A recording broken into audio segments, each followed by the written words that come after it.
Yo, yo, yo, welcome in. Take notes, grab a pen. Welcome back to the Honorable Marvin Coop Show. I got my brothers here. We are doing the NBA playoff update. My man Ceddy P is back. Thank y'all for the feedback for the last video me and him did. And I got my man, brilliant, the real brilliant sports mind, Mr. Jwill. What's up, fellas? It's good, Going man. on. As y'all see the backgrounds, said my brother, I love him, but yes, we are going against each other in this playoff show. I never thought siblings would be doing this, but it's all good. Yes, first time in history, but it's all good. You can ignore the Bulls down there if you want Or to. that one. Yeah, yeah, we know. Like I said, ignore the background, but listen to the brilliance of this. Right, right. He's So daring to be different. yeah, he, he he wanted to be that. I should have just did like the NBA logo on the background. But you know what? Yeah, yeah. I cannot knock somebody who has 6 rings. I cannot knock that organization at all. So Oh yeah, no, for sure, for do sure. do do your thing, Jay Will. As far as I'm concerned, you I got mean, I like the Bulls. I thought the Bulls would be yeah, better. I me thought they too. would be better this year. They just took. I mean, they took some losses. They did. They took Yeah, some losses with losing Zach LaVine, and yeah, that in and of itself. I mean, I don't know. I don't know. they They did. gotta find somebody that matter to get down to come down And there. you want to know what's so funny?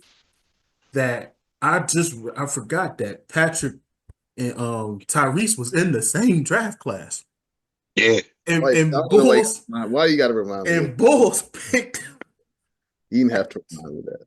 Patrick yeah. before Tyrese though. And he getting Oh, paid Patrick, who you talking about? Patrick who? Williams. Yeah, Oh, Patrick. Patrick. Oh, yeah, yeah, yeah, yeah. That's why I'm like, that's crazy. I forgot they was in the same draft Oh, class. yeah, yeah, yeah. Man, I took a look at some draft classes. It's crazy you talk about draft class. You'll take a look at some of those draft classes and be like, Man, what? Who is yes. this dude? Where is this dude? And what are they doing? Yeah, what are they doing? Where's What are the they plan? doing? You gotta Google him immediately. So We Like, go hard. I was thinking like with the off season, we was gonna do some episodes like that too, to like the people who were picked before these superstars, what they doing now and where they yeah, at. yeah, yeah, It's and that one crossed my mind. I was like, I forgot that Pat and Tyrese was pretty much in the same. yeah, But it's like, damn. But yeah. hey, They not even be can be to be compared right let let's Goodness. I see Jay Will getting depressed down there, so we gonna change the subject. now. So playoffs, fellas, what y'all think? Both teams, both West and East, we got 2-1 going on. So my concern is, did you want to start with the elephant in the room, Seti, or you want to go to West Coast first? Yeah, yeah, yeah. We'll go to West Coast first. So game 3 was interesting, and my brother gonna bring up a stat here in a minute.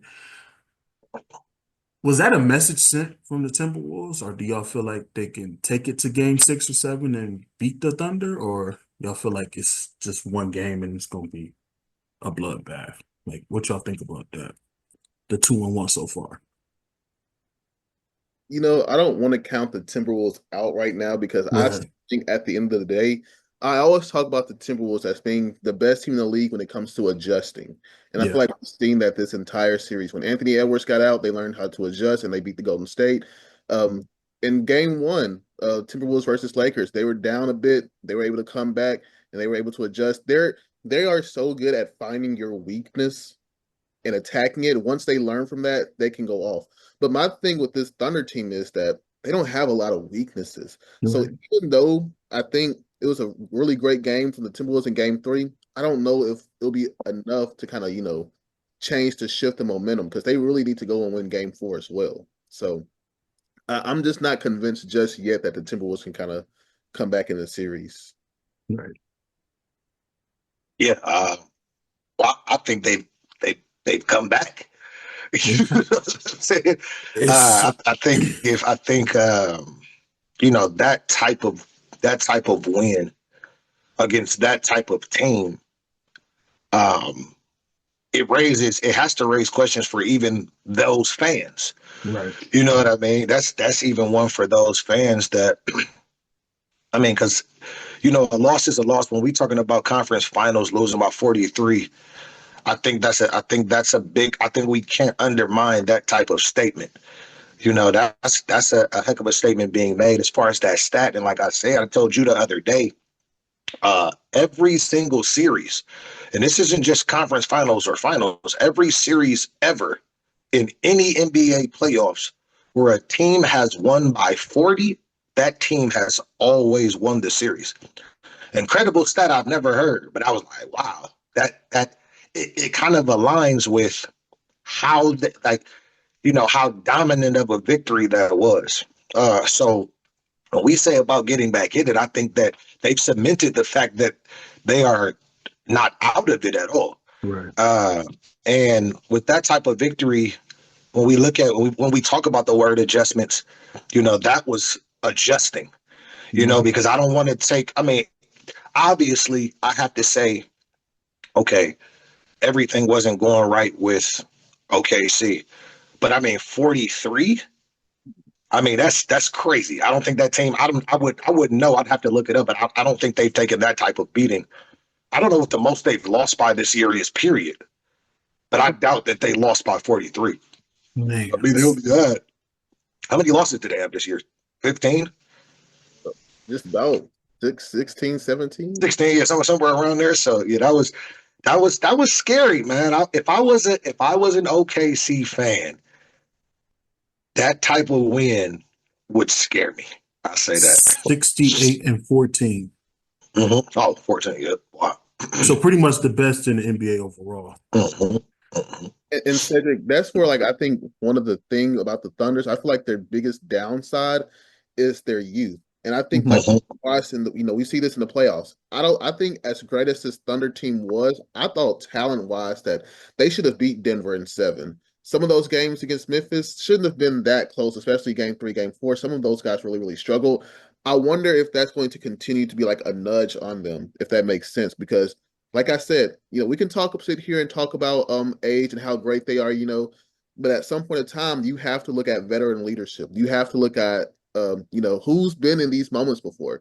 Like I said, I don't think anybody on this Thunders team has been to a Western Conference Finals, if I'm not mistaken. No, nobody. So I have to look at it like that too. That's the only thing that really worries me about the Thunders. That can they kind of get over that? Can they kind of defeat those narratives that, hey, just because we haven't been here does not mean we can necessarily win this entire thing. But it's just really, really hard to ignore that. I mean, I know he's a role player. Caruso had been there with the Lakers, right? Yeah, a while ago. Yeah, that's what I'm saying. Like, well, that should be a little bit of motivation. I'm not saying like he's the guy, but it depends on what it's just one person though. But I'm pretty sure Caruso, but he should be like, hey man, this is gonna take this is gonna take that. You do need somebody, especially like a veteran like him, to be like, look, y'all, I know we're young, but we got to stay hungry and consistent with this stuff. But I feel like right now Ant is on a mission, man. You taking out all these legends, and he has a chance to take out the MVP too. What do you think that's going to do if he makes the finals and solidify his legacy like that? The face. He automatically becomes the face. That's the automatic face. Automatically becomes the face. If he wins this year, he will be the future. That's it. And that's the NBA for sure. And I'm gonna take it off subject a little bit. Then when I get back on subject, I heard Jason Williams say this last week when they was talking about the MVP. How the past few MVPs has been out of the U.S. What do y'all feel about that? Do you feel like the U.S. is getting soft? Do you feel like Ant could bring that back to like reality a little bit? Because I didn't notice it was like, I was like, dang, Giannis, Jwill, Jokic a few times, and now Shy. I mean, I'm not taking nothing from them. They are talented players, but it kind of like made them a point where it was like, I feel like the U.S. is kind of getting soft a little bit. But like these out of country players is hungry. They just more hungry though.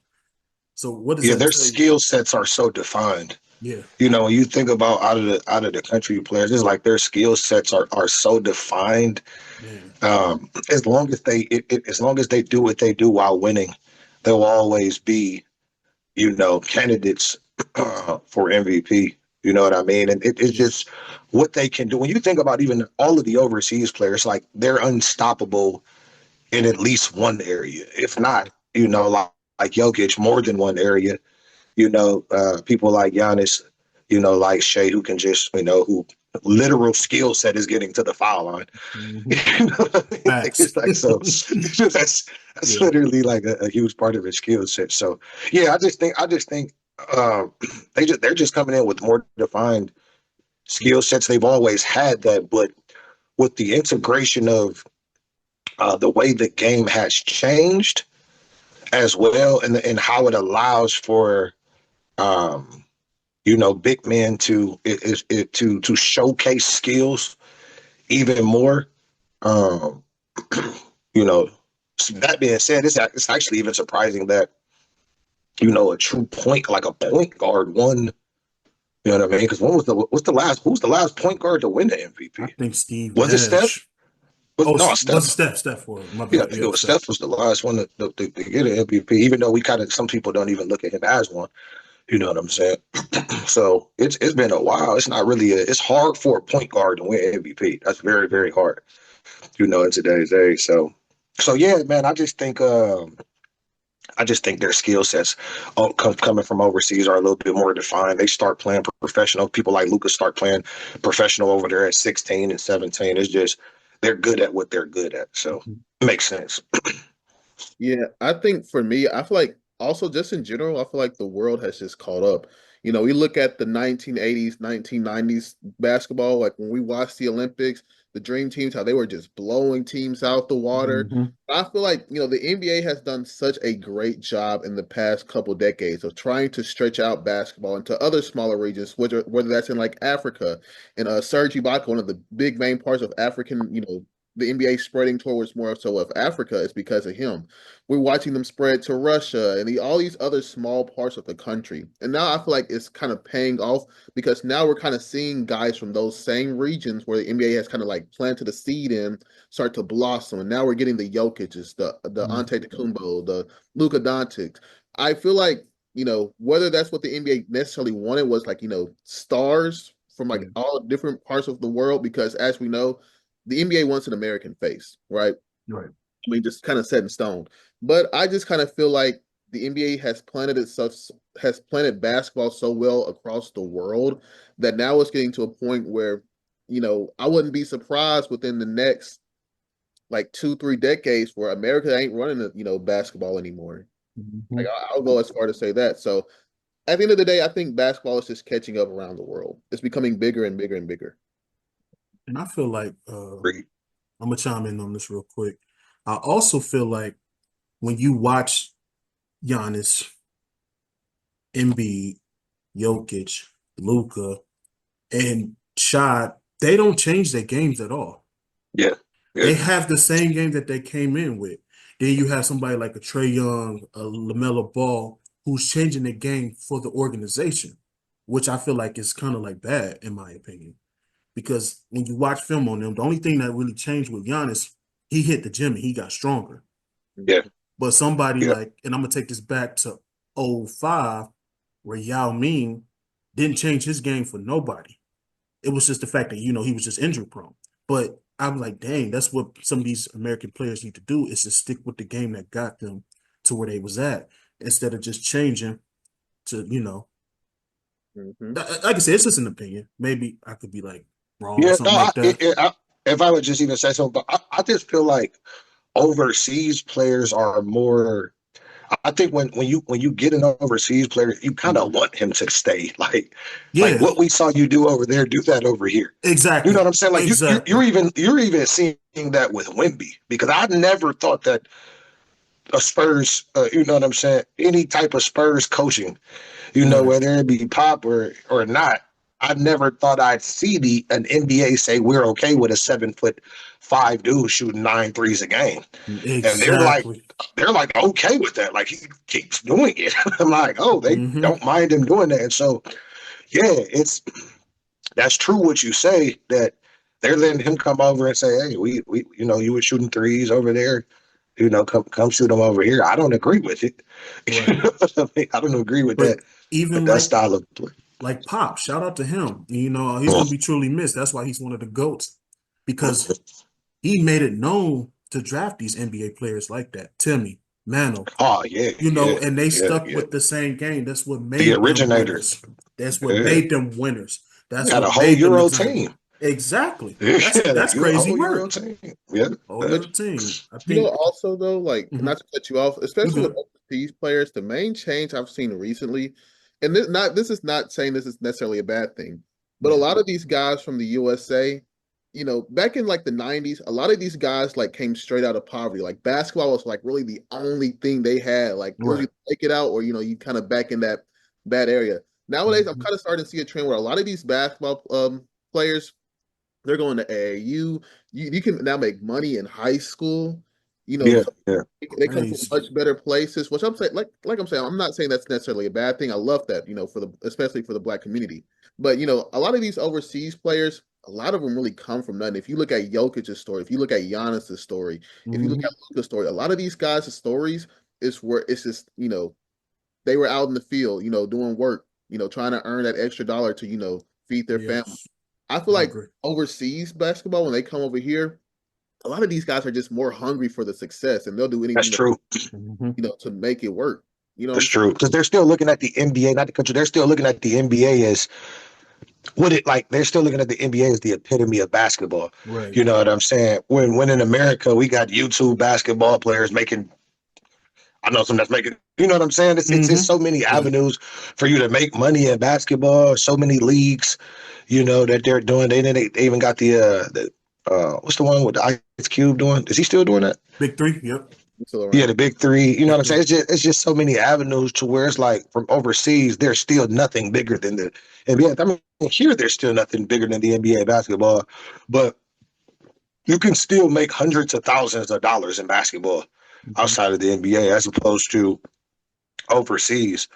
You know, they look at some of them is looking at WNBA type salaries. Right. Uh, to play over there. So NBA is still the biggest deal as it pertains to overseas, and those players come into the NBA thinking like, hey, like he said, they're just working harder. This is my big shot. Yeah. It's crazy. I just feel like it's also a difference when they get their bag, they stay the same. But when you see somebody Yeah, else get the bag, it's like, oh, they yeah, disappeared. yeah, You know, it's yeah, like it's. I just feel like, wow, a yeah, major yeah. difference in That's that. true. Would it be a bad thing if they made like a player, like a non-USA player, the face of the league like this? Is that really a bad thing for the NBA, you think?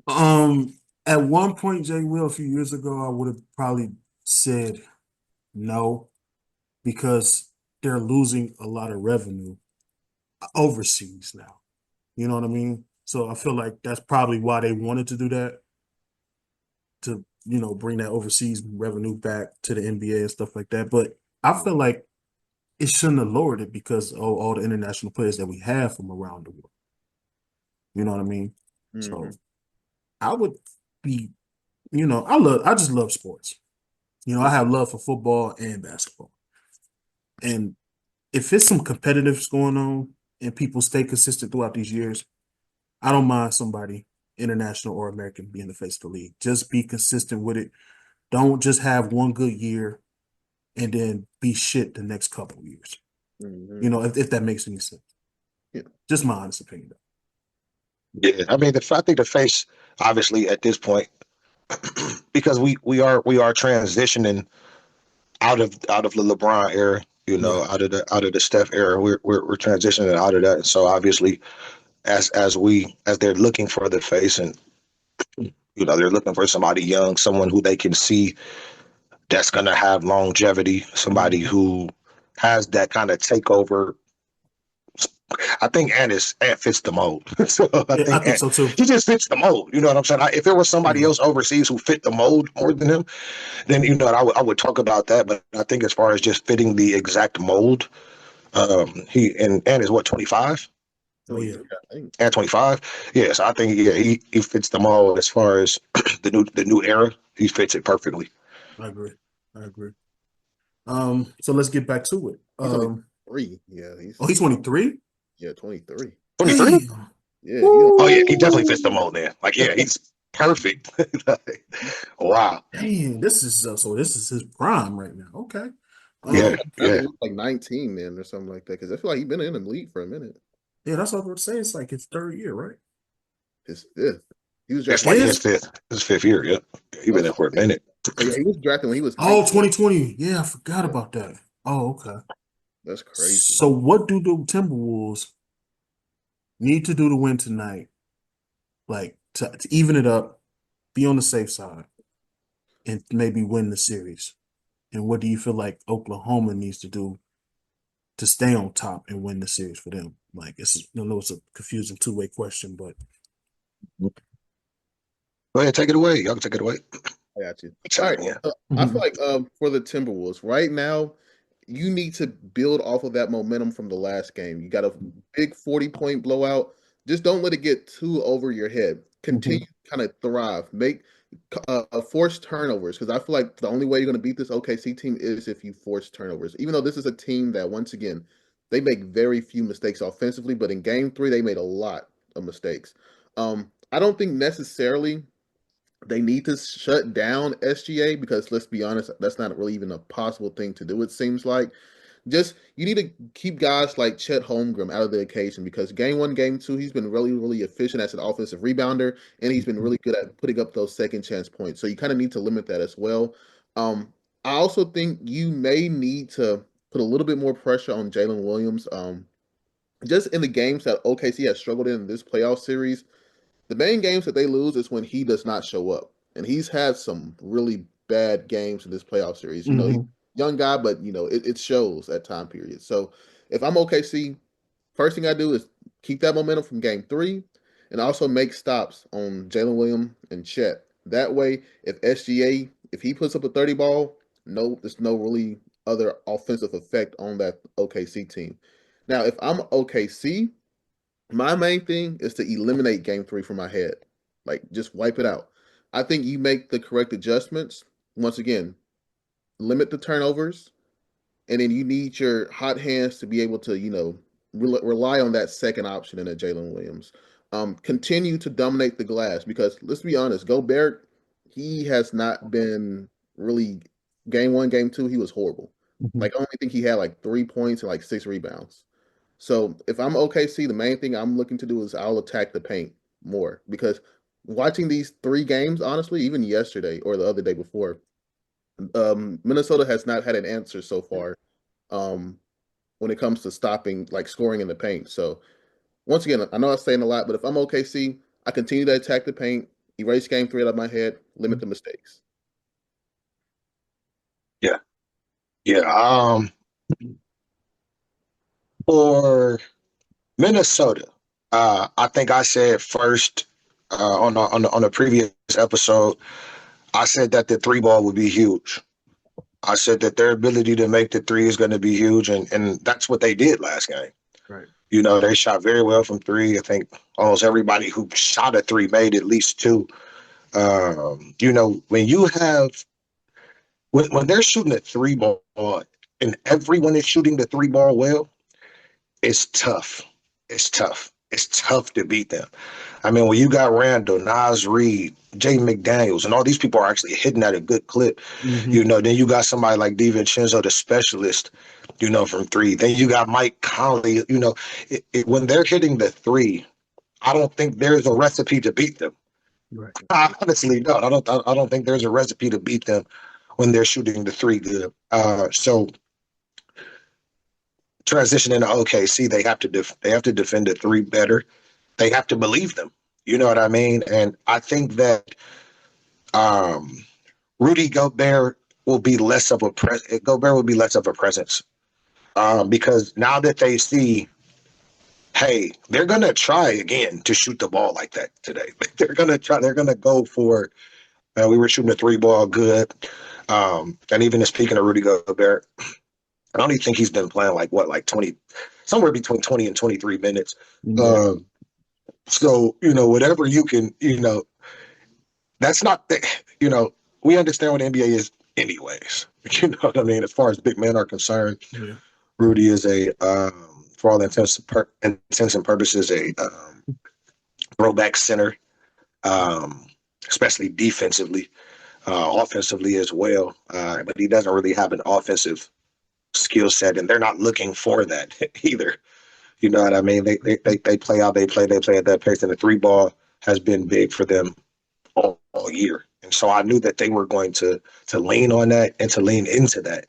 Um, OKC for sure. They got to erase that. They got to erase that out their head as much as they can. I know they know the stat because that stat had to come up. And so it's one of those things where they, I don't think they shouldn't panic. Um, I won't give any predictions yet because we haven't gotten there, Right.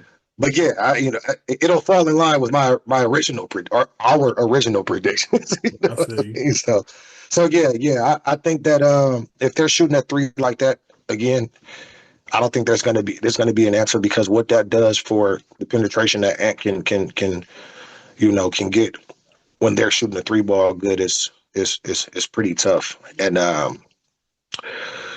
people when the right people step up, I will give I'll give the Minnesota bench the slight edge.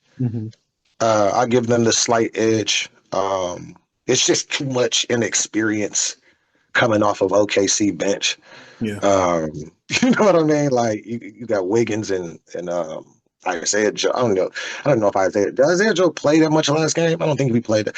It was Wiggins and I didn't see him who play else they that got? many. Yeah, I didn't see him play that much. Yeah, he might have played a little. They're a little bit more tightly knit. Of course, you got Caruso coming off.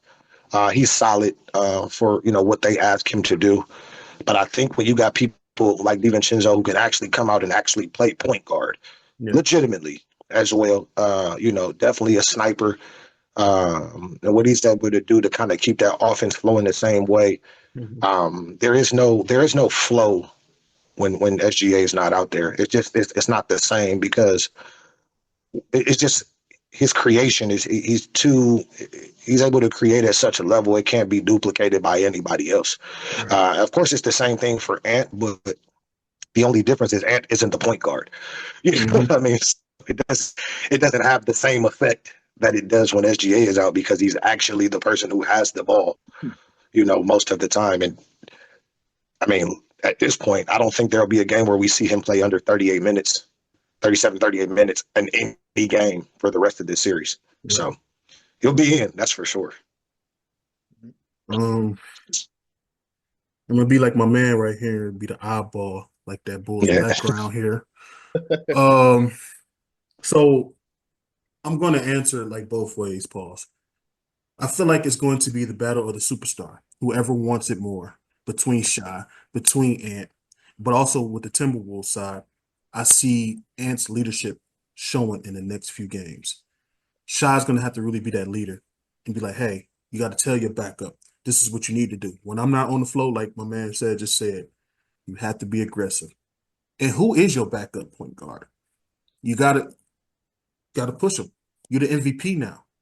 Also said, to go to your point with OKC, we cannot keep using that young shit as an excuse no more. You know what I'm saying? We've Yeah. been together for years now. I know this is the first couple of years is our playoff run, but we cannot use that as an excuse, y'all. We had the best record in the league. The excuses stop right now. Like I said, it all depends on the leadership of your superstars, Shy, Ant. And like I said, Ant's leadership, the next few games is going to show. And I'm sorry, tonight, I got to do a prediction here. I feel like OKC will lose. That stain is still going to be on them. I don't see them erasing that. That's embarrassing. So they Yeah. still going to be thinking about that. So their heads is not going to be in the game. I could be wrong, but an embarrassing point loss like that is crazy. And that stat that you said earlier, when OKC beat Memphis like that in the first round, how you think they felt? So Yeah. all I'm saying is this. In order for these teams to succeed, it's going to come down to who's hungrier from the leadership. Can your bench gel together? We all know Minnesota has a good bench, like you just said. Shout out to them.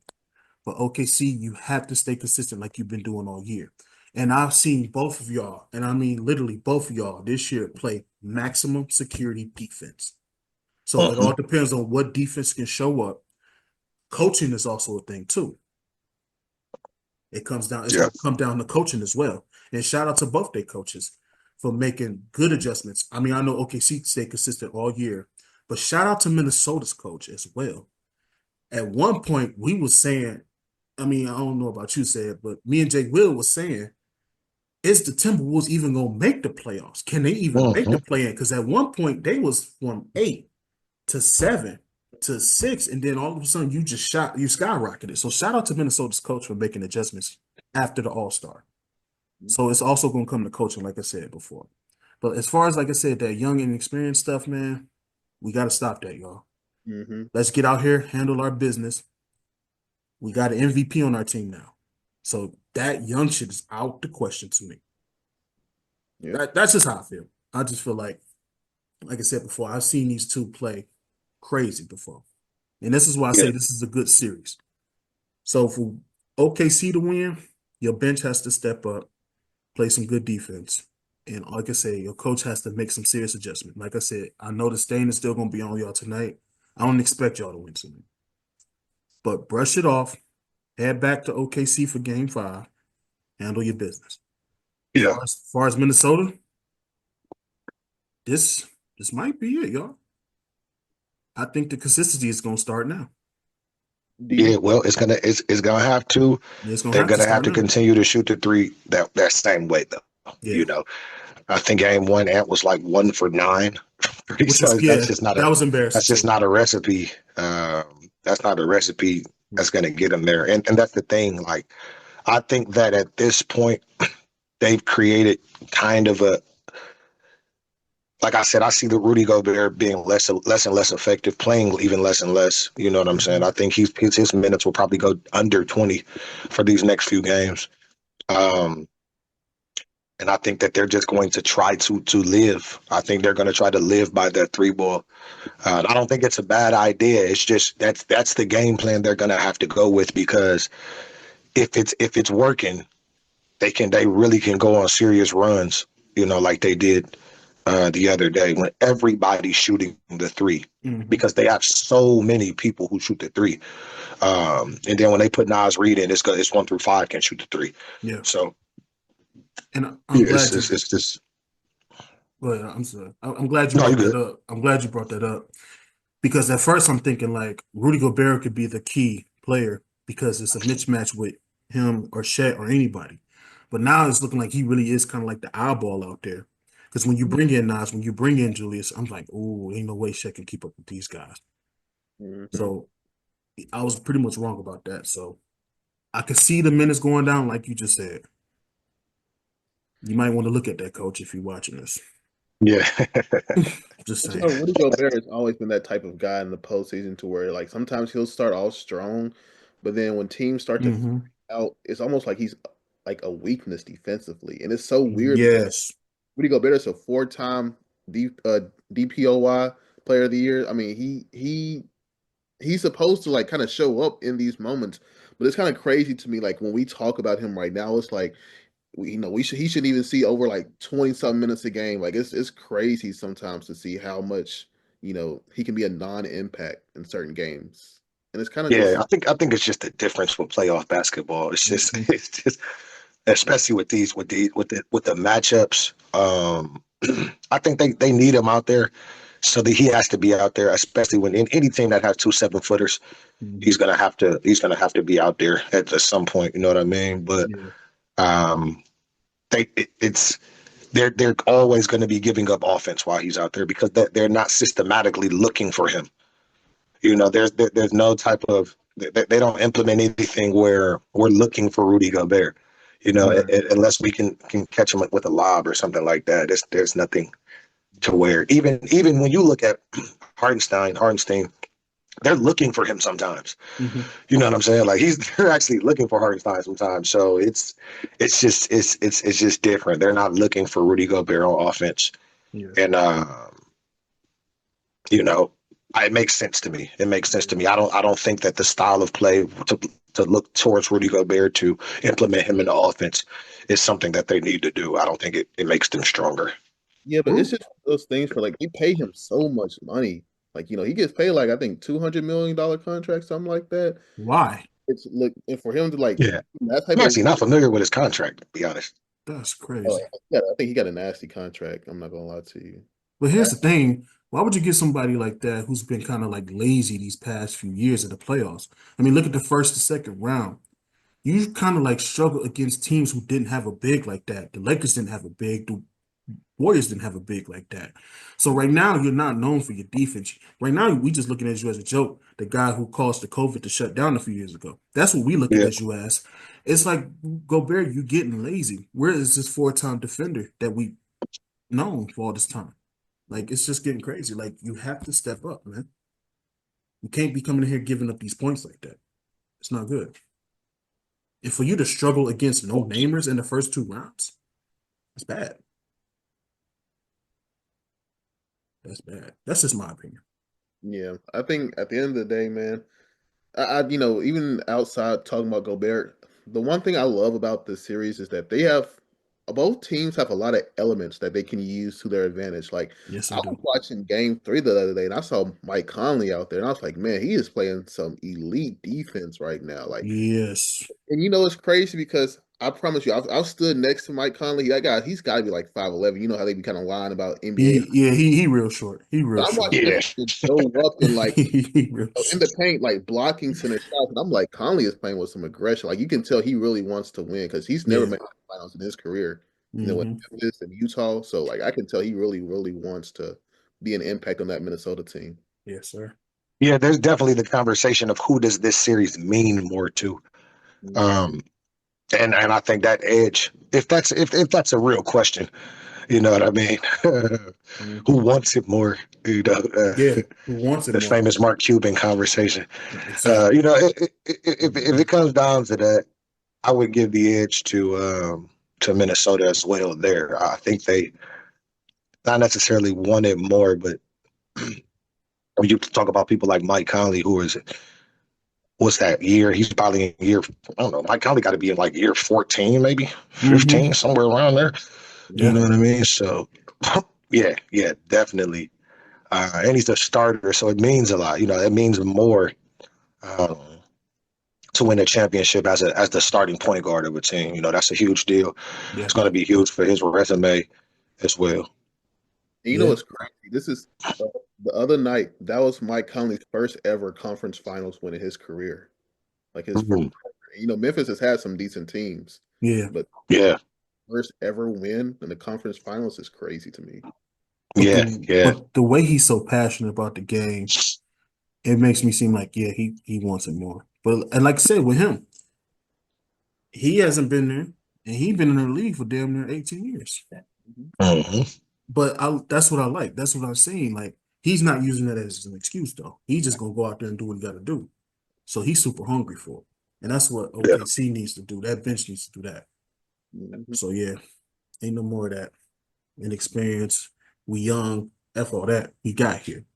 So all right, y'all. The elephant in the room has arrived. This is what we've been waiting for. The Pacers in the Knicks. yeah. Oh God. Hey, congratulations, Nick. Hey, y'all did your big one, man. Y'all pulled it off. Y'all pulled it off. I'm Just barely, not but sure how, but you know, y'all pulled it off, man. We struggled for that pull off though. Pause. Yeah, It yeah, was a yeah. major struggle for that, man. I'm I just sitting mean, here. But here's the thing, too. I'm kind of glad you was at work when the game was going on. yeah, I was like, cool, I don't got nobody to taunt me. I kind of turned my yeah, phone off too. So I was like, yeah, let me turn the phone off before I get pissed off. yeah, Um, I was I gave up at halftime. Not gonna lie yeah, to you. yeah. Then I started watching it in the third quarter. I'm like, okay, cool. Fourth quarter was interesting. But what concerns me is, and I'm gonna ask y'all this, is Jalen Brunson's not being on the court like a concern? Because I'm like, yo, they kind of did good without him on that, without him yesterday. I know he got into the early foul trouble, but I'm just sitting here looking like, this is kind of bad. Like, is his Yeah, play on the yeah. court concerning? Is it kind of like concerning to y'all as a Um, oh yeah, I'll let him start. mhm. I think I wouldn't say so much concerning as it's like they need to make like major adjustments regarding him. But I do think when Brunson is off the court, I just feel like the Knicks play better defensively. Like They they were do. actually getting stops. Like it was at one point in the fourth quarter, I was watching the game.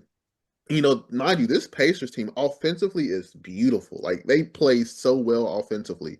But it kind of felt like they were stuck at one point where they were just kind of hoping Siakam just back down a defender. He just took the simple fade away. And Mhm. like I noticed that play like 5, 6 times in a row with 6 different other players. So I mean, Yeah. Yeah. like when Jalen Brunson isn't on the floor, I feel like the Knicks defense kind of gets a little bit of an upgrade when you bring in Josh Hart and things of that nature. So Yeah. I mean, like once again, I don't think it's anything to make me say, make me change the entire way, how Bronson is on the floor. But because at the end of the day, it's just one game. So I'm not gonna sit here and like, bash him for that. But I will say that they really did look better defensively. Offensively, it was kind of a struggle because Cat really only got going in that fourth quarter. They weren't looking good at times, but once Cat kind of erupted and he started getting his momentum going, he was hard to stop. Like I think he had like 20 points in the fourth quarter. Hmm. Yeah, he did a lot at the end of the game. Like, And he he only had did a like lot. 4 points in like the first 3 quarters, mind you. That was crazy. Yeah, yeah. I know he had 4 at halftime. So yeah, yeah.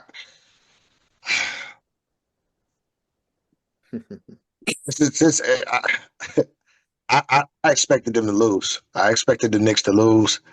I said, yeah. This is over with. Pacers are gonna be chillaxing at the house and get a great little vacay, a great little time off, chill with their family, all of that stuff. That's what I was really seeing it as. Um, but I did say in the first episode, these are two teams who have proved that they can come back. Yeah. They've proved it. They proved it against teams where they proved against teams you're not supposed to come back against. Hmm. The Cavs and the Celtics. These are two teams that can come back, but I'm gonna have to say it. I still think Pacers lost it more than Knicks won it. They I, did. I still think, and I'll still give the Knicks credit. I'll still give the Knicks credit for what they were able to do because everybody was in foul trouble. Hmm. On that team, Cat had 5. Brunson had 5. Ananobi had 4 or 5. Like everybody was. I mean, it was a physical. It had to be that type of that. It was. It had needed to be physical. You know what I mean? Because I think that physicality is if the Pacers had kryptonite, it's going to be a team that's willing to push them around. Yeah. It is going to be a team that's willing to push them around. That's not. They have got to where they are by superior offensive play. You know what I mean? They as far as shot creating and what they have off, they have so many underrated pieces. Um, as far as a sleeper take, here's a sleeper take. I can say that Indiana might. I don't know. Indiana might have the best or most effective bench. That's a sleeper take. I mean, everybody, but I just think like there are places where I believe TJ McConnell could start. Yeah. There are teams where TJ McConnell will start and could put up numbers. Obi Toppin, I wouldn't say that he has starter potential, but there are teams where he's better than some starters. I can just name them off right now. You know what I mean? But So here's the thing so with that. I don't mean to interrupt you. go ahead. There's places that Topic could be a second option. I ain't gonna lie to you. For sure. There is some places he could be a second option. Yeah. So when I look at that and I look at their bench, even when the people that come in and Ben Shepherd that come in and hit knock down his couple of threes that he posed to knock down, um, they just have so many. I mean, I think that's like 4 point guards. You know what I'm saying? Hmm. Nimhard is a solidified point guard, just playing the two. Like Nimhard, and we seen that Nimhard. We seen how good Nimhard is last year against the Celtics when he dropped 33 when they didn't have Halliburton and he just went off for 31, whatever he dropped. It was over 30. Um, I think the Pacers lost that game. Um, and I won't go predictions because we're not there yet. But the Knicks will have a hard time. The Knicks about to have a hard time. They're gonna have a hard time. Um, Cat was shooting a three ball last night. I think that's always something that's going to help them. I think Cat shooting a three is how that flicks spaces the floor. I was surprised that the Mitchell Robinson starting over Josh Hart. Um, I guess it made sense in the first half. Mitchell Robinson didn't do anything in the second half. But Josh Hart was the one playing in the second half. Yeah. And he started to come on. So I don't know. I'm always skeptical about stuff like that. A guy you went with the whole year. I don't know how that affected Josh Hart. They came out with the victory, but just from a mental standpoint, moving forward, I don't know if they're about to lock that in. Is it Mitchell Robinson over Josh Hart? Could they just try that? How does that? You know what I mean? Because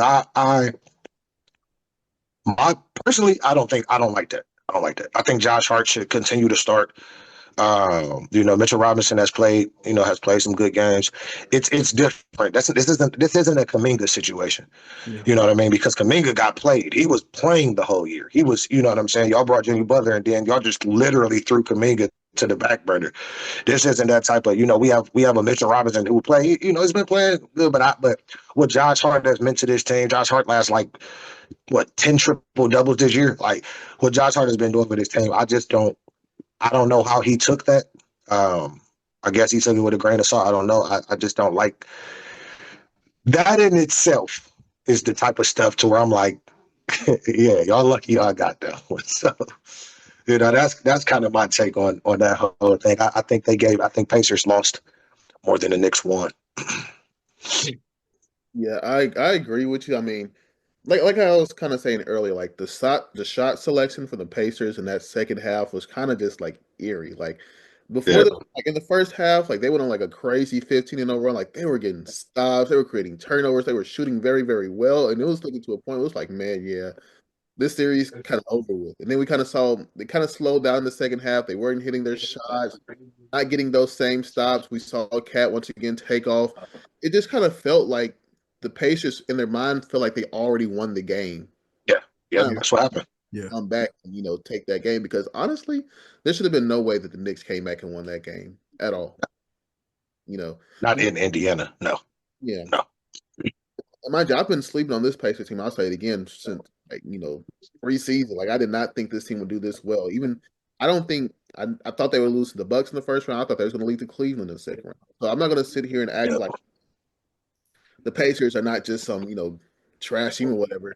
But it was just like, man, y'all had an opportunity to go up 3-0, one more game, and you in the finals. You could have ended the series in Indiana. You had an opportunity. Yeah.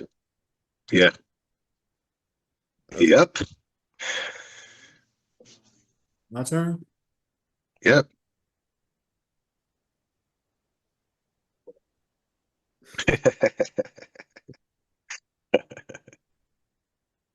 Oh boy. Lord forgive me for what I'm about to say. Bullshit. Like you said, the Pacers lost it yesterday. The Knicks lost the game one with bad management, time management. But this is by far the scariest situation you can be in right now for the Knicks. I mean, like I said, we struggled to get that win. Game one, I thought we had it in the bag, but like I said, bad management. Thibodeau, you're a clown. You have to trust your bench, man. You got to start trusting your bench. Like, when are you going to start trusting your bench? Stop running our starters to the ground. We have to really start playing aggressive. And Indiana is by far one of the scariest teams in this playoff right now because of the simple fact what they did to the Bucks and what they did to the Cavs. They bullied them boys. I know the Cavs was playing soft, don't get me wrong, but Indiana bullied the hell out of Bucks and the Cavs. And I ain't gonna lie, and say you're probably gonna agree with this. I'm so glad Isaiah Jackson is hurt because this series could have gone different. No, you laughing, Jwill. Isaiah Jackson defense is just phenomenal. And they probably could have been higher if he was on the floor, if he didn't, suffer that Achilles injury throughout the year, because he was on my fantasy team. That boy cold. But I'm just glad somebody like him is not in this series right now. I still think we have a fighting chance. We have to steal this game and also take it back to the Garden to go up 3-2. We cannot be bullshitting. We cannot be lollygagging. We have to push them around like we did this game. So we need to be more aggressive. We got to take Tyrese out his game. I know he's probably happy that his dad gonna be back in the stadiums, but we have to get him out the game as well. Also, Siakam. Miles Turner shooting them threes like that, I felt is kind of what lost y'all the game as well. Yeah. He's sitting over here going like, "Oh, I got it. I got it." No, you don't. Stop doing that. And even though like I'm not supposed to be saying that about the Pacers, and at one point I'm like, "Bro, what you doing?" And then I'm like, "Oh, hold up. That's the Pacers. Gotta stop doing that. Gotta stop doing that." But yeah, you taking stupid threes like that, I would have been like, come sit on the bench. Come sit on the bench, man. But New York got to get it together, y'all. We cannot go down 3-1. That's what I'm saying. By far, this is the scariest situation that we could be in. But last night gave me hope, especially 0-9, 0-9 in the playoffs on the road. That's a scary ass stat. Crazy stuff. Crazy stat. But we've been known to bully the Pacers in the regular season. So come on, y'all. We got to get it together. We got to get it together. I'm sorry, bro. Y'all ain't all that. We cannot let this happen, Knicks Nation. Come on, man. Come on, man. We ain't been here in 25 years. We It's the have not been. magic, man. It's the It magic is. And behind I it, get it. I man. get it. But like I said before, I said this to you on the last show. Jwill, I said this to you. Indiana Pacers is in the NBA Finals. That shit sounds boring as hell. I'm sorry. Bro. I know that's your squad, It but does. It like, does. It I was does like, come sound, on, yeah. man. New York Yeah. needs this. We need this. Pacers, y'all don't need it, man. Fuck that. I mean, definitely, Pacers in the finals does not sound sexy. It doesn't. It don't. It don't sound sexy at all. It You know don't, what I bro. mean? But But hey, but but here's the game thing four too, is gonna bro. be game four gonna be But tough, shout out. man. But here's the thing. I'm sorry, say. I'm so sorry. Go Here's ahead, the no, you thing good. with the Pacers and Knicks. Shout out to these two for taking down the top dogs. Yeah, For taking down the 1 and 2 seed. yeah. And I ain't gonna lie to you, Jay. Like I said, if we don't go to the finals, I'm so happy, Dre. I love you that we dethrone Boston. I'm sorry, that was a dream come true. As long as they not in the finals, and they probably not gonna make it next year. I'm like I said, Tatum, I'm praying for you. But just to know that they not gonna be there next year too gives me hope. Yeah, they This definitely is won't be this is there what next we year. need. No, This is what we need. Knicks, let's make it happen. But Pacers, like you said, Pacers is scary too. They are a very scary team. And like Jwill said, like you said, I'm gonna mix that into both. That both of us have came from 20 point leads, and that's just bad for business, which makes this a great series, in my opinion. Mhm. But right now, the way we struggled with that win last night, we cannot be 3-1, y'all. We have to steal another game in Indiana. We have to have the edge at Madison. I would be happy to go to get 7 games. But right now, I don't know. Yeah, yeah. I'm gonna put it like this. After seeing that game, are you looking at it like the Knicks have figured the Pacers out?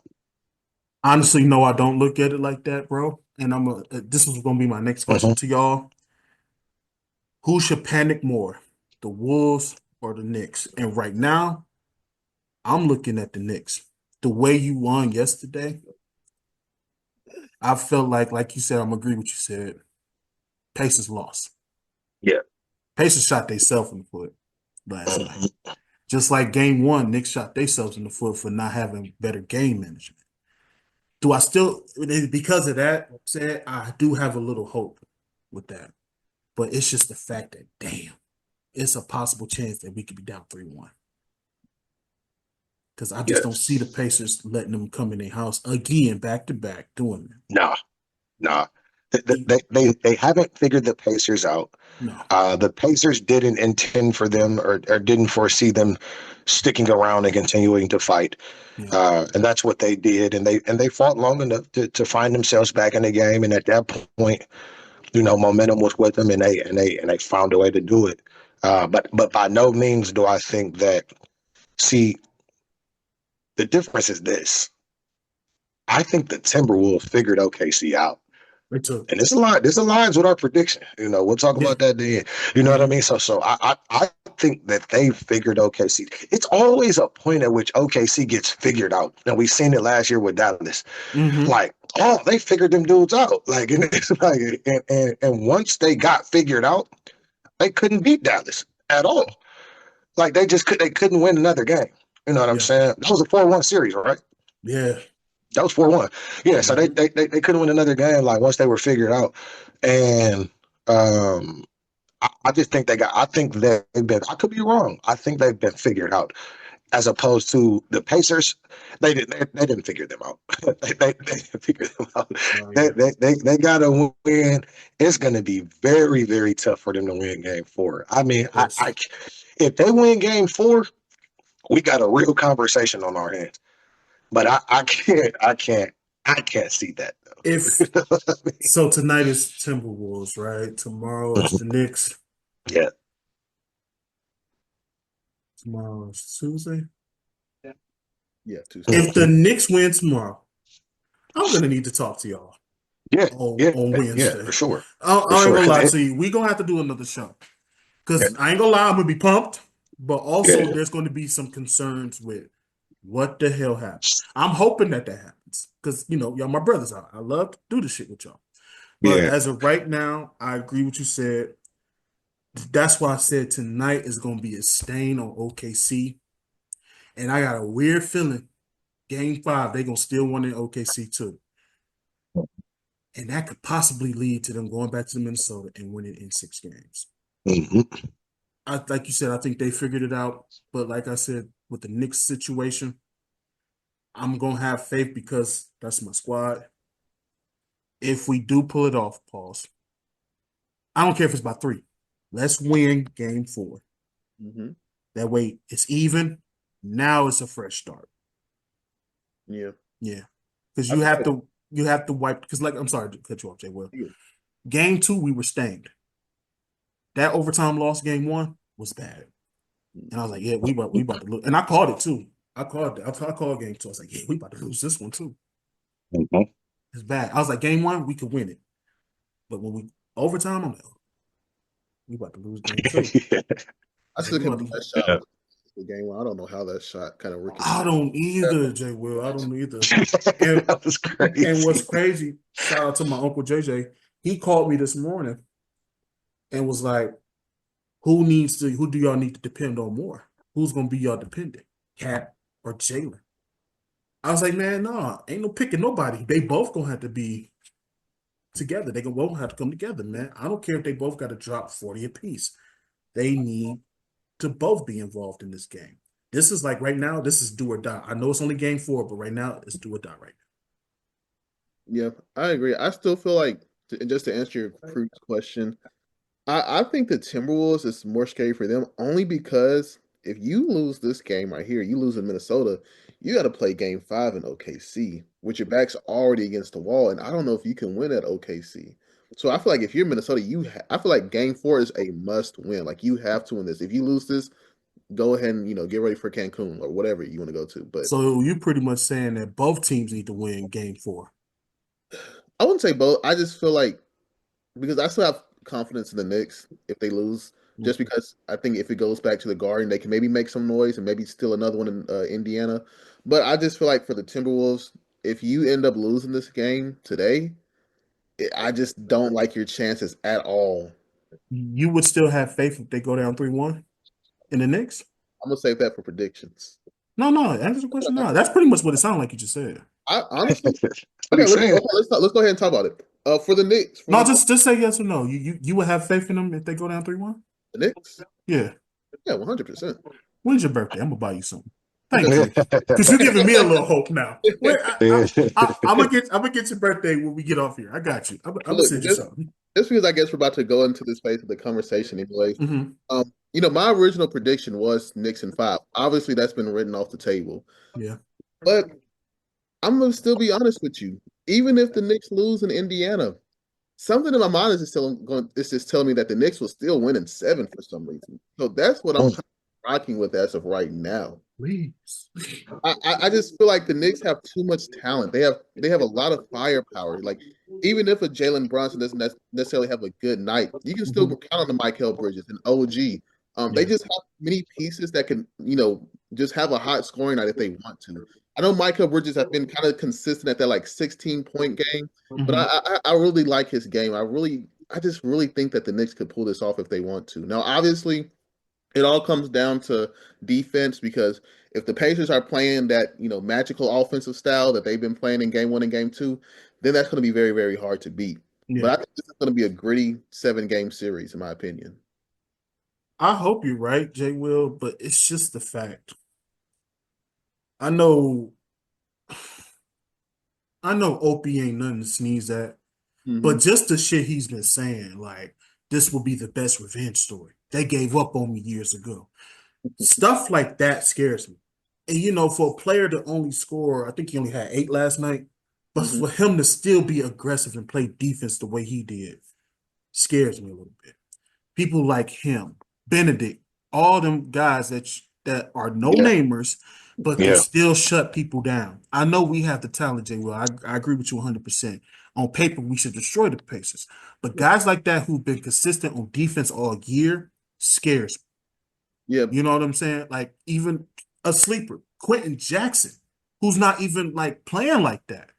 Him, you could bring him in at any time, and he could still be aggressive and all that other stuff like that. For him to drop what? Oh, he didn't even play the playoffs this year. But y'all got people like that y'all can bring off. Like my hmm man just said, TJ McConnell, who can go anywhere and be can ball, a can good ball. and can ball. I was having a debate with somebody about him and Peyton Pritchard. Yeah. I think that's a strong argument. Who's better between them, for real, for real?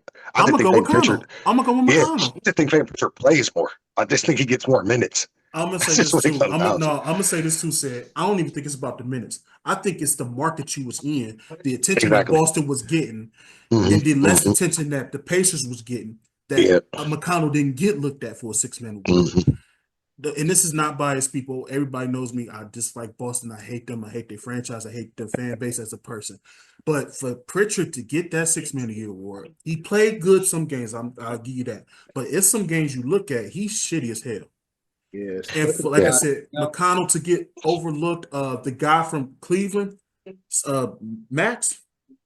extras. What Stroops, about yeah. them? The guys who've been consistent all year. Yeah.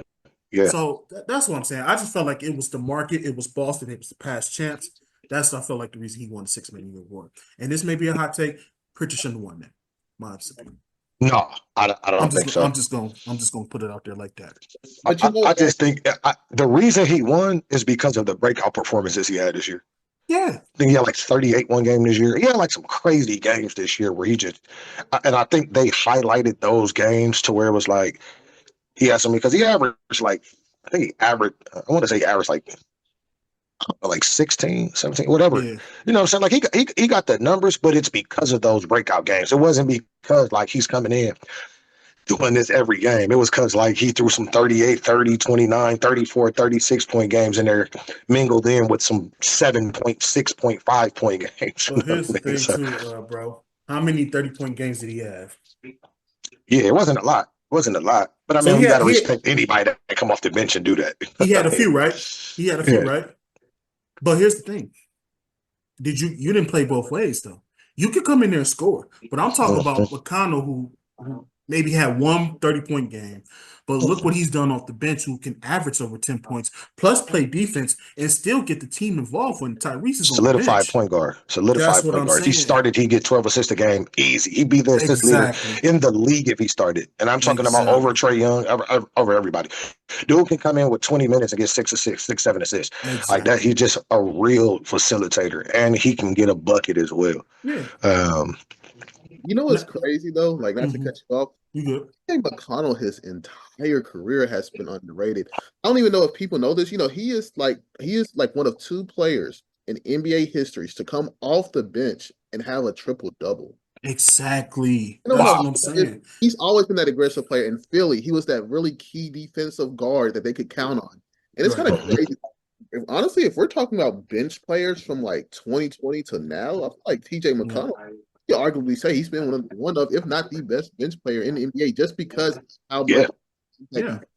you know? Yeah, for sure. Now, For sure. McConnell, if you see this, that don't mean go off. I'm giving you some praise. Don't get me wrong. That don't mean go off on my Knicks now. Save it for next year. But all I'm saying is this year he has been like that floor general to come in there, run with the team, and then when Tyrese is hurt, can still be consecutive with the starters. That's all I'm saying. Pritchard, you could come in there and score, but he just don't play defense and get the team involved.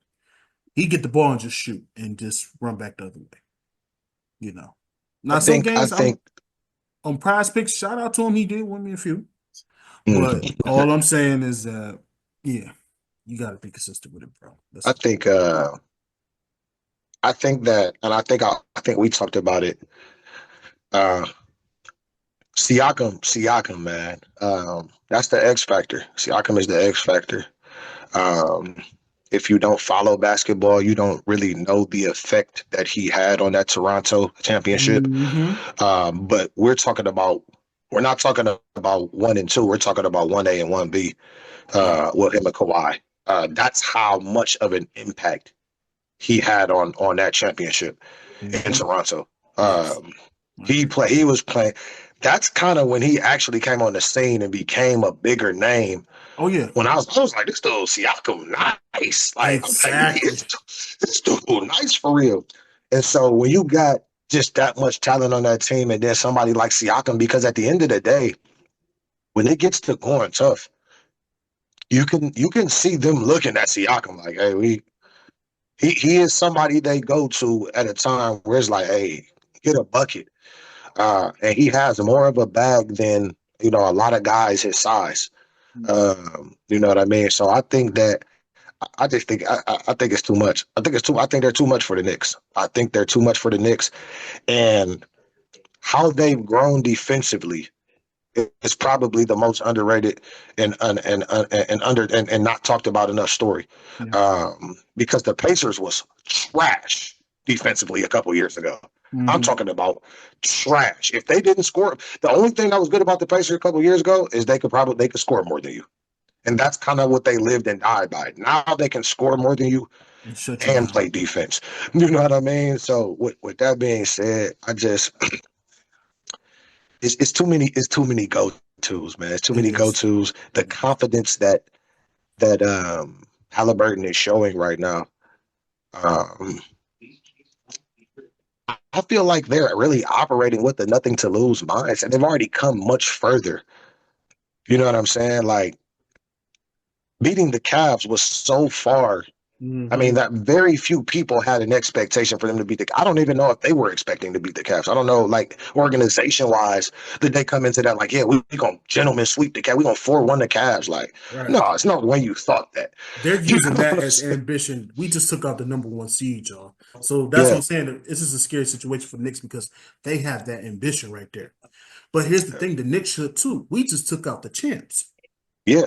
You know what I'm saying? Yeah, but as far as like concerned with the playoff battle, the first round, I didn't expect the Pacers to make it past the first round. I ain't gonna lie to you. I will be the first to admit that I thought that the Bucks could beat them in the first round.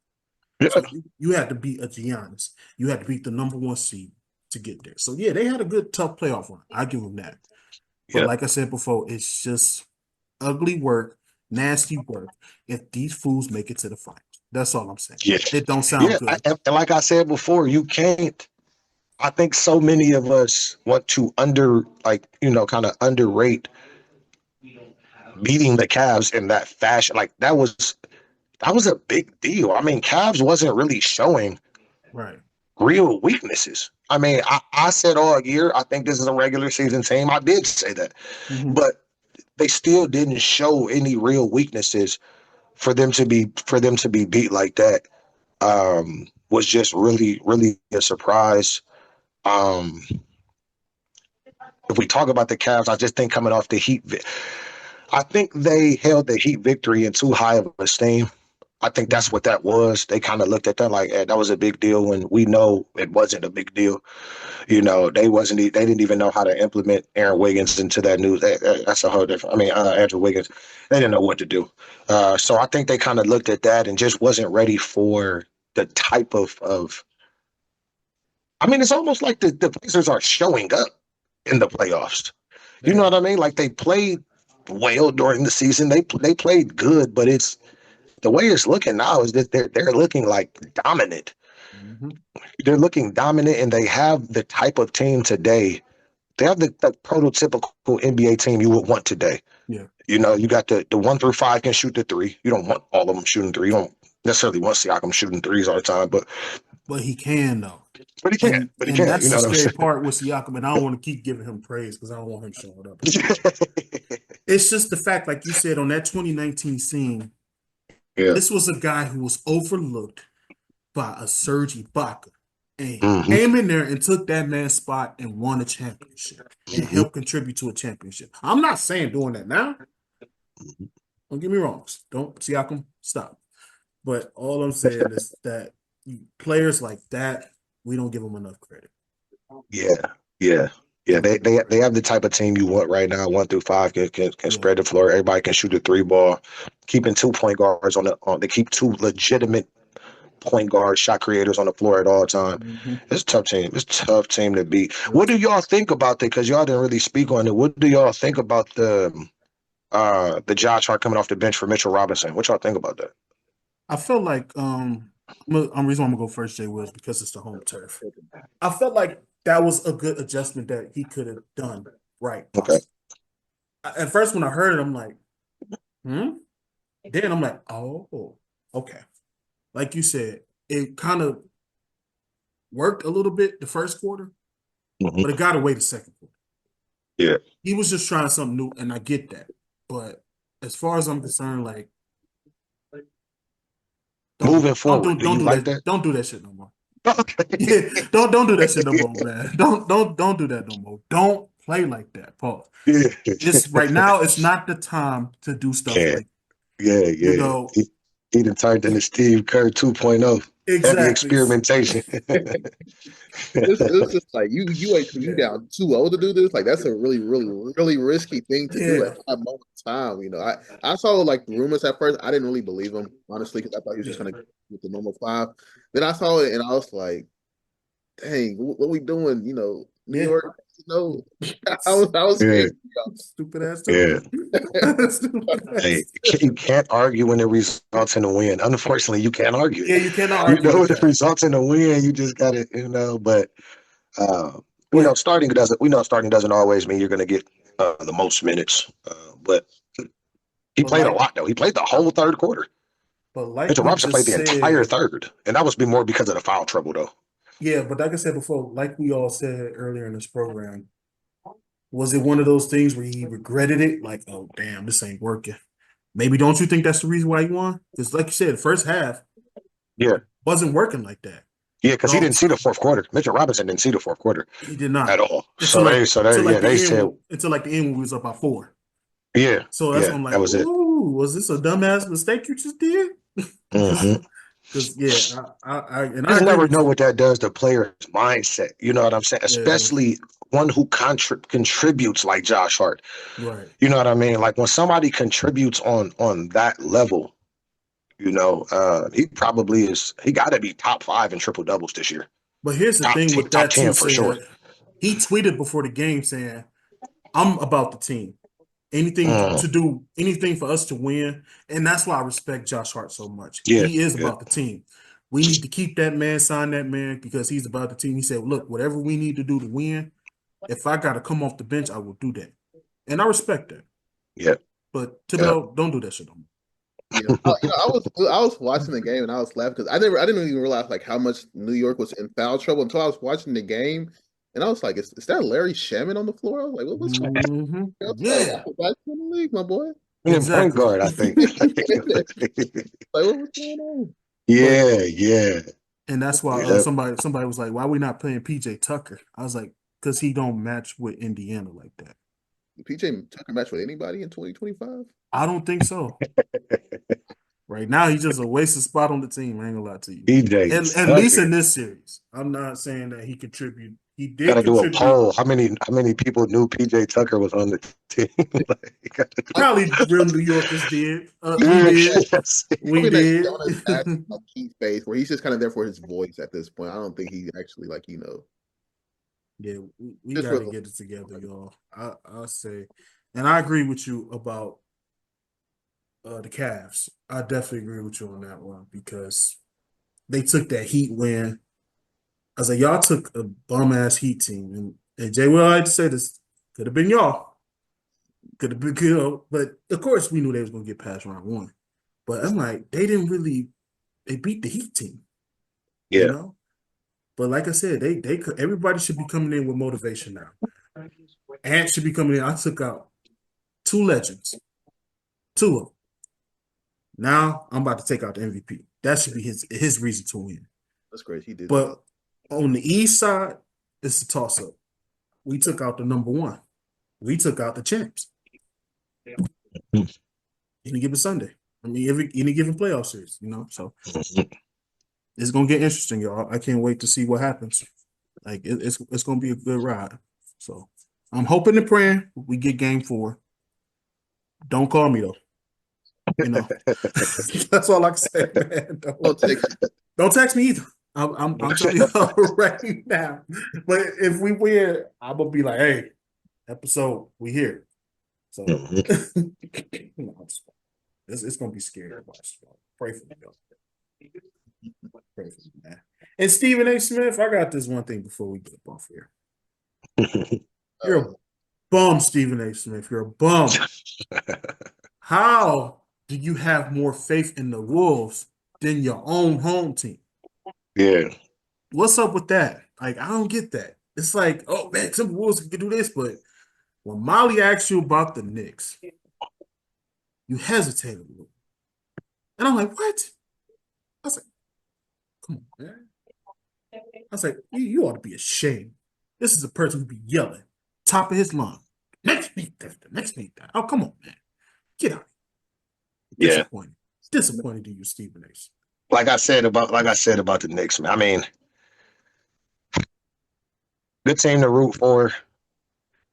But I mean, a 5'10" point guard being your best player isn't usually a recipe. It's not the recipe, man. Yes, not usually a recipe, man. It's not the recipe for success. That's what I'm saying. Like, you all need to get involved. You are all everybody got to get. It's got to be a team thing. Anunoby's definitely the X factor.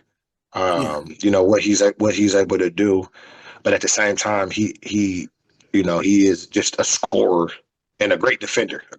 He's not so much a facilitator. I think that when Cat gets into the game as a facilitator, like he did, I think he had 3 or 4 assists. Yeah. When he gets into the game as a facilitator, that's always huge too. But it's like the one thing I can say about Cat this year, especially in his playoff run, is like it seems like there's games where they're telling him not to shoot threes. Like he'll go a game and shoot 1 3. It's been games this in the playoffs he shot 1 3. It's games like that in the regular season too. Yeah. It's this year on this team. I don't know if it was like a coaching thing where they was like, yeah, we kind of want to move you and type into a type of 2 or 3 threes per game type of role. But I mean, man, just go look at how many he was shooting in Minnesota. Bro was shooting 6 a 7 a game in Minnesota. So I think he needs to shoot more threes. I think that's what opens up the offense for them is when Cat is shooting. Even if he's not making them, I think that he's garnered enough respect to say we not just about to leave dude out there. You know, he just can't leave him out there like that. So I think he has to be. I think he has to be shooting the ball more. I do like him getting it at the elbow, getting it at the foul line, but I think he needs to. They need to work that pick and pop. Yeah, I agree with that. With him as well. So they got to use everything in the tool bag. That's do. for sure. They got to use everything in the tool bag to win. And maybe they will let Brunson rest a little.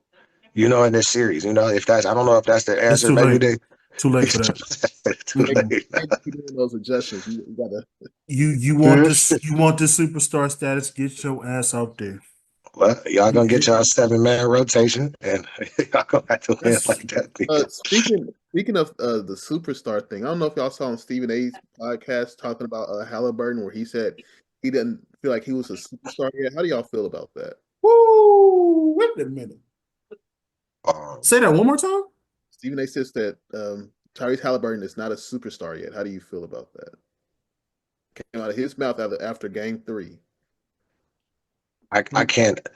I You want to can't go first, Mark? I can't entertain ignorance. I don't want to entertain this ignorance. I'll go first. The same person said this, a Knicks fan, and you're saying it's about the guy who's 2-1 on our Knicks right now? You just really said that? Why did you say that, Stephen A. Smith? Why did you say that? It depends on what a superstar is in your definition. Yeah, it just comes down to definition, really. Okay, all right. We all agree. What is a superstar to y'all?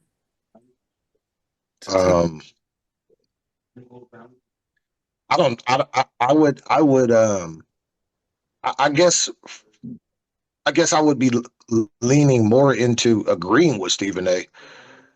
From what my definition is. But also on the flip side of that, I have seen people become a superstar in the playoffs. I've seen that before. I think Jamal Murray is a great example of somebody becoming a superstar in the playoffs. Does he still have that title? That's a different conversation. Obviously, he doesn't. You know, as far as Jamal Murray is concerned, but I've seen that. I don't know how long it has to last. Is it based on how they're playing now? If it's based on how he's playing now, I think if you just account into his just the clutch, if we just talk about what he's doing in the clutch, there's an argument to be had that he should be considered a superstar just because of his clutch. Even though he doesn't have the craziest of numbers as far as scoring is concerned,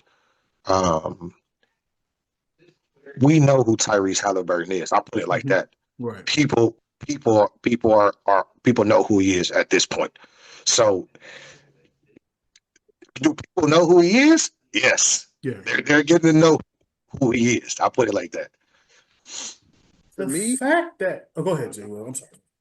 So to me, the definition of a superstar and how I view it is a player who you can put on potentially any team and they are vastly better than what they had.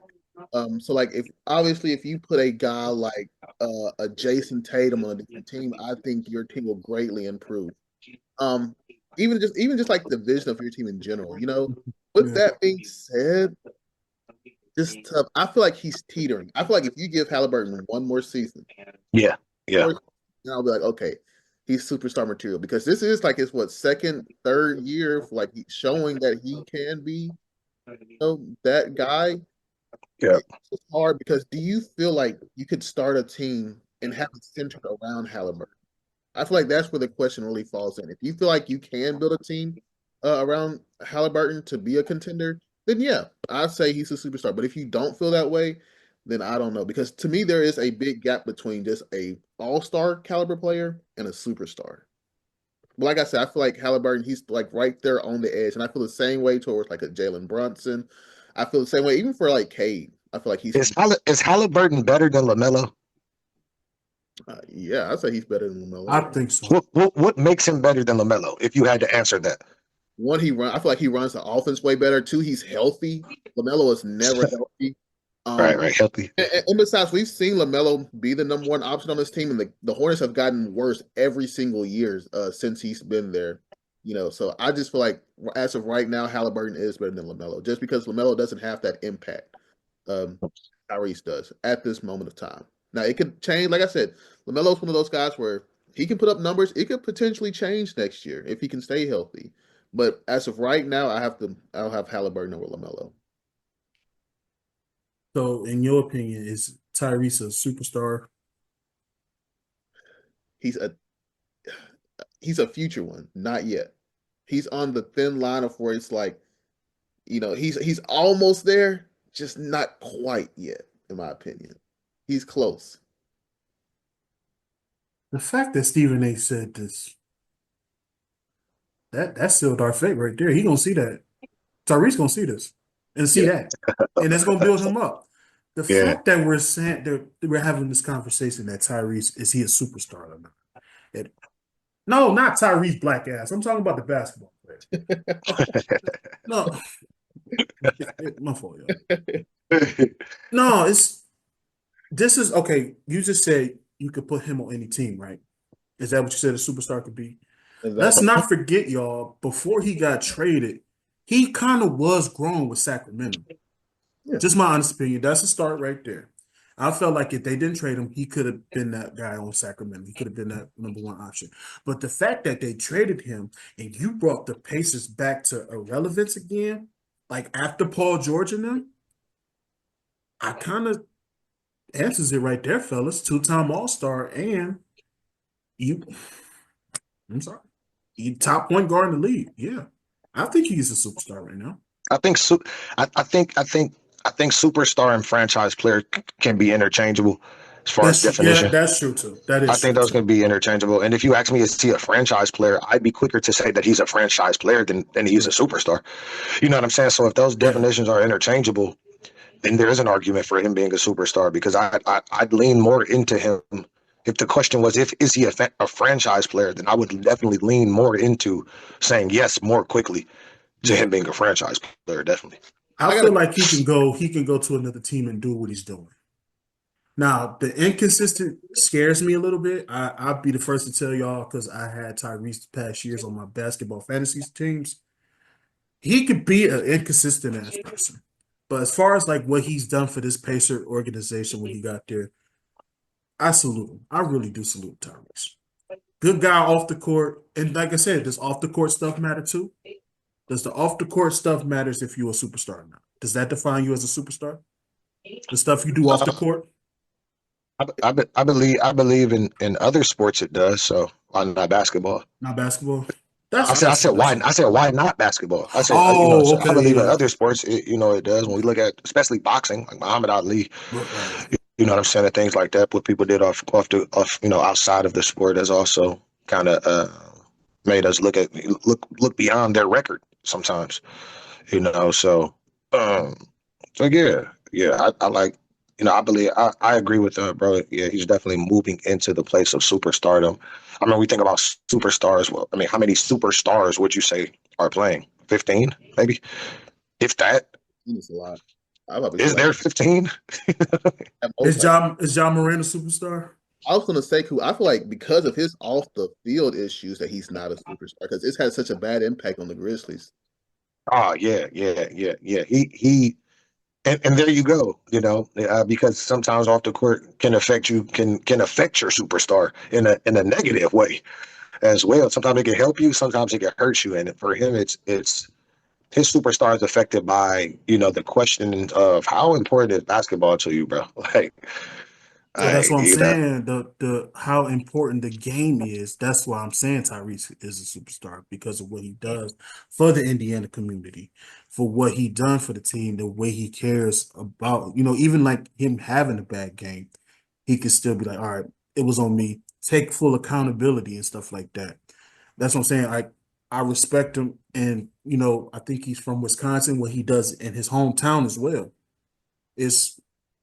I'm sorry. I think the guy's a superstar. Put it like this: I have to still get. I have to give a lot of credit to the supporting cast. I just put it like that. When it comes to the Pacers, it's so hard because his supporting cast is valid. It's real. That's a real good supporting cast. One of the best supporting casts in the NBA. So, his superstardom. When I look at the ability to be a general on a team like that, I got to give you credit. Those are some, there are some people who we respect in basketball, Mhm. who have had long careers, who we've seen grow. I watched Miles Turner grow. I was watching Miles Turner when he wasn't allowed to shoot a three. Exactly. You know what I, you know what I mean? So, Exactly. You're right. You're right. uh, Yeah. it's a lot of players on that squad that I think that when you look at the entirety of it, he does make them better. He does hit shots that nobody else can take. Hmm. You know what I mean? Yeah. So, True so that. While we're on, yeah. I'm sorry. While we're on this conversation of just like who's a superstar, this may be a hot take because even though this guy has won an MVP, the impact he has had on his team, it's just very hard for me to feel this way. Joel Embiid, he's always hurt, doesn't really show up that much in the playoffs. They haven't done anything like far with him. It just feels like it's one of those situations where it's like, a superstar to me, you're supposed to like have a big impact. You're supposed to do this, and do that. But Joel Embiid always, to me, he just seems like him being always hurt and not being able to like, push past certain barriers. To me, it's hard. Even though he may be one, I don't want to give him that title. I really don't. That's a bad example. He's a bum. Yeah, well, yeah, Joel Embiid is. But I don't it even have also much to. I don't have much to say about Joel me Embiid, neither. man. I have a lot of laughter about him. Yeah, Yeah. I don't have much to say about him, man. I don't. But Dude also might as well. Be Greg Oden at this point. That just last. He just lasted little bit longer. like that's it. He lasted a little bit longer. Had some iconic games, scoring wise, and but other than that, man, I mean, hold on. no team will win a championship with him being the best player ever. It's like you Never. always expect. It don't matter who Philly brings in. You can Hold on. always just expect the Phillies to fall short every single year. You know, Yeah, Also, yeah. I also want to say this as well. It depends on who you ask. It Mhm. also depends on who you ask as a who's a superstar. This who's a superstar that I know a few people that would argue with you day and night that Joel is a superstar and all you could Ability. If you base it off ability when healthy, yes. but Yeah. If but you here's the base it thing, off bro. ability when healthy, yes. Here's the thing, bro. All you could do is be like, hey, you got it. Yeah, You got yeah. it. But If you base it up, your superstar will never win a championship. That's all I'm gonna say. yeah, yeah. That's all I'm gonna say. He'll certainly never win the championship as the best player on the team No, ever. no, no, no. Never. And No. Father Time is catching up to the beat. So yeah. This is Yeah, crazy. and B gotta go. I don't even know where Embiid can go. I don't even know who he can play with. We don't even know he can play. Period. Honestly, Exactly. Yeah, It's like I don't. your I feet can't. is the most important thing to the game of basketball. And I think his feet are done. My honest opinion. they I only been. got few seconds of battery left, y'all. That's it. You got to remember, Yeah. he came into the league. He missed like the first 2 years with a foot injury, if I'm not Yeah, mistaken. you're right. You're definitely right about that. He did. It I, was but I don't know. Like I said, we all have different opinions on if Tyrese is that. I feel like he is a superstar right now. Especially like him putting the team on his back and then the way like said just said his supporting cast as well, people probably will take that into consideration that he's not.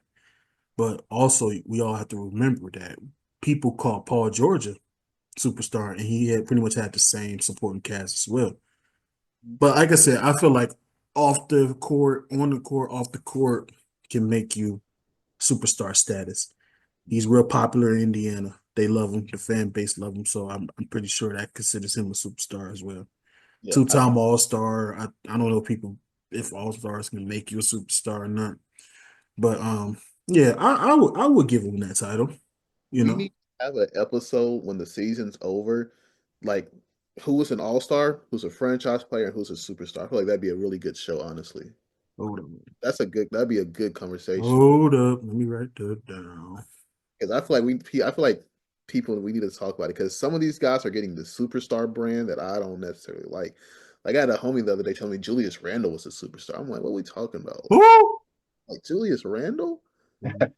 And I was like, Wow. give me a reason. He was just talking about, he's multiple-time All-Star. I'm like, yeah, but I don't mean you a superstar. Like that. I True. feel like that term gets thrown around sometimes too loosely. Yeah. Everybody a superstar. Just because you can give me 20 a night, don't mean you a superstar to me. Right. I agree No, with you.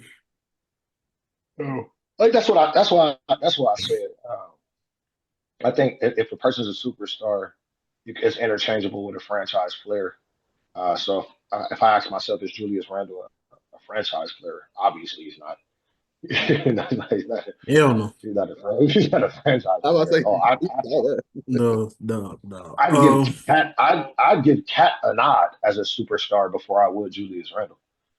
Oh, Yeah, agreed, agreed, agreed, I would agreed. give him a nod. But yeah, I mean, when we talk about superstars, we probably have.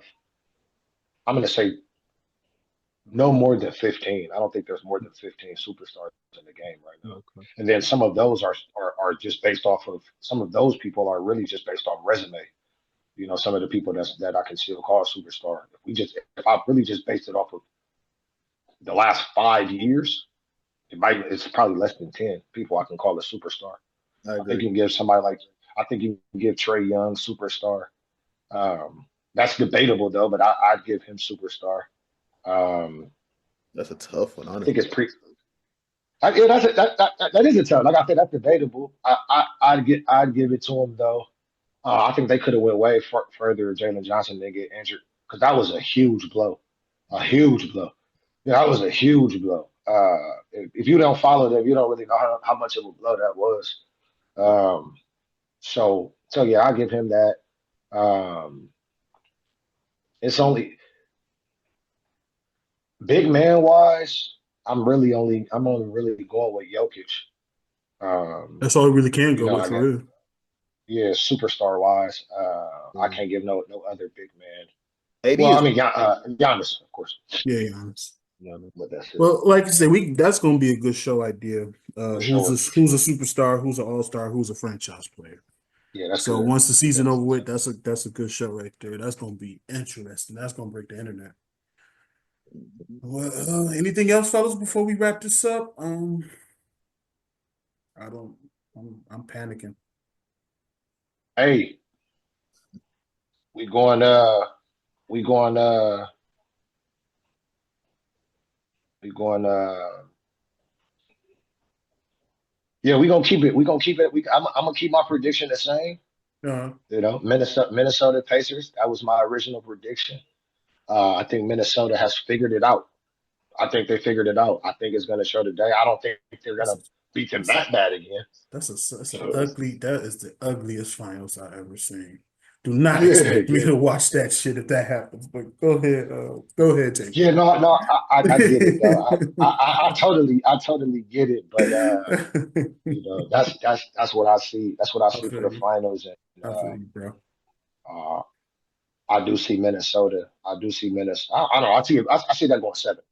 I see Yeah. Minnesota the Pacers going seven in the finals for sure. Woo. That's good. That's a good one. Honestly, just to end the show, the best thing about being a teams of like such horrible franchises, whether it's Ole Miss, whether it's the Colts, whether it's the Bulls, is that around this time of the year, we ain't got no stress because we on the couch. Y'all the only people stressing right now because y'all in these certain predicaments. That's the only thing that my stress level doesn't go up anymore. So you don't have no ties. I ain't got no stress. I'm just I'm just watching y'all stressing right now, man. Why don't you just hurry up and give your predictions and Uh, just hurry. We ain't asked you all that. just give yeah. your So prediction. originally, I think I had Thunder in six. I'm gonna stick to that. I'm gonna still say Thunder in six. Ooh.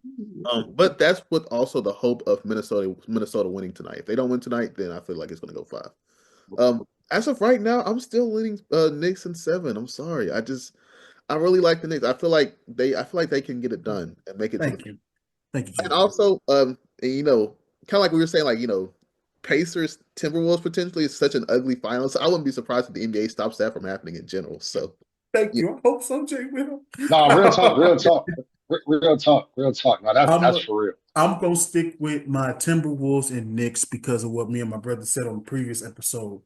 This is going to determine who wins that trade, people. It's a great storyline of like, damn, who won? The Timberwolves or the Knicks? Who won the trade for Cat Randall? Da Vinci, all of them, excuse me. But yeah, that's going to determine. That's going to be a great storyline. The first time the All-Stars have played on the team they was traded from. That's a great storyline. So I'm going to stick with the Knicks and Timberwolves. So yeah. Righty. Yeah. I'm hoping I'll see y'all Wednesday. If not, I'll see y'all next week. If not, I know why. I'll see y'all next week. Other than that, that's cool. Listen, I appreciate y'all for being on here, man. We gonna take this to the next level like we did the old show. Said I'm glad you could be a part of this journey with me, man. And people look out. Me and Said gonna be working on some other stuff too as well. Jwill, I told you I was gonna put your ass to work this year. And I'm happy that you are a part of the No Big Deal team. So thank y'all, my brothers. This was a great episode. Two brilliant minds together to back me up, even though I don't know what the hell I be talking about sometimes. You know, as a delusional New Yorker, I'm just glad to have the supporting cast system of my guys right here. So thank y'all so much. Keep liking, keep subscribing, and let's just continue to grow together as people. Let's love another, spread love the Brooklyn way. So peace out, y'all. Peace. Yes, sir.